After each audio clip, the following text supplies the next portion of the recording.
Greetings, Donahoe families. This is Mrs. Williams with your weekly update. I want to thank everyone for following the HCPS Health and Safety Plan with fidelity this week. It allowed us to have another great week of teaching and learning for our Dolphin family. You have been super amazing while receiving a lot of communication from HCPS about COVID protocols. I want to make sure that you are getting accurate information as it pertains to all of the changes that have been made. And I want you to refer back to the email that I'm attaching to this announcement as well, so that you can have a more organized way of looking at things. So let's start with the first thing. Number one, contact tracing. We will no longer contact trace individual COVID cases unless it is 3 or more linked positive cases within 14 days. We will continue to track the number of students and staff that test positive and let you know if there is an outbreak in your child's class. An outbreak is 3 or more cases. We will also share with you the number of positive cases and exposures that we get each week. The cutoff again, 12 noon each Friday. With that said, as of noon of Friday, January 28th, we had 4 positive cases and 44 exposures. Number 2, isolation and quarantine. Starting Monday, January 31st, students who test positive, regardless of vaccination status, must quarantine for 5 days instead of 10. That is new. Before, it was 10 days total, regardless. They may return to school if they are fever-free, without medication or symptoms that are still the same. If the symptoms are improving, they can come to school. But that's 5 days. Come to school after that if the symptoms are improving and you're fever-free. If your child has symptoms, you may receive a test kit from the school. We just got some in. And you can have that child take the test, and they can come back to school within 24 hours of being fever-free, without medication, and if their symptoms are decreasing. If their symptoms are not decreasing, please don't send them to school, because that means that they're still symptomatic. When they return to school, they must remain in a mask throughout the day. Any student returning to school must wear a mask throughout the day. Let's talk about unvaccinated students that are close contact and the test to stay strategies that are coming out. Students who are unvaccinated with a close contact of someone who is positive for COVID, they do need to quarantine for 5 days.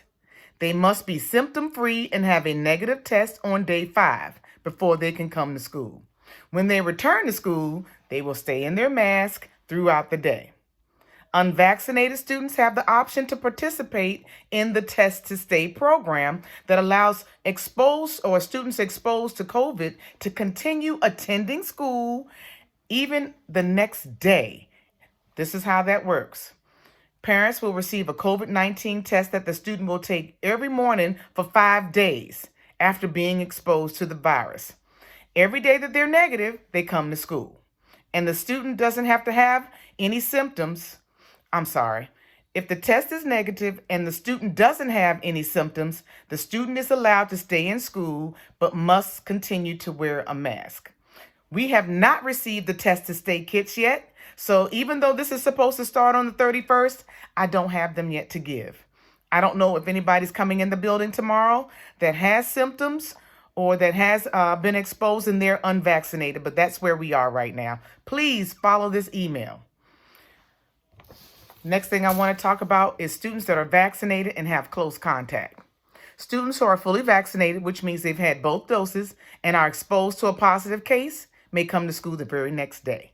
They don't have to isolate. They don't have to quarantine. Vaccination Clinic at Donahoe.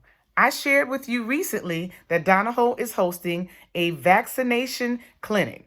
If you want to get your child vaccinated, this is not mandatory, but if you want to get your child vaccinated, you need to complete both sides of the vaccination consent form by Tuesday, February 1st. The form and a letter went with your child on Friday. It's in their backpack. If you don't see it, we will have copies of that form in English and Spanish. And I can't stress enough to you that If you don't have this form by the 1st, put it this way. You can't bring it on the day we have the clinic, which is the 3rd of February. It would be too late. I'm also going to be sharing, I'm not going to put it in, say them out loud, but I'm sharing vaccination locations at Fairfield and Elko Middle School. And again, tests have been delivered to our school.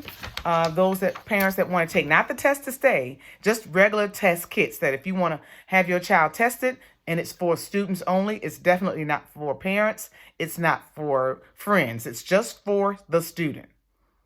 I'm going to shift gears now and talk about report cards.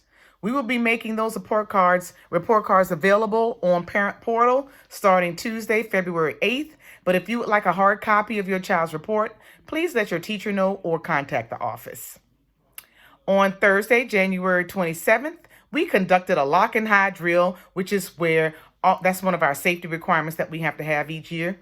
And I want to say that our students from pre-K through 5th grade knew exactly what to do in this situation, and they conducted themselves well, very accordingly. So I just wanted to let you know that I'm giving a shout out to all my students at Donahoe because they did what they were supposed to do in a situation where we have to lock the classes and hide the students.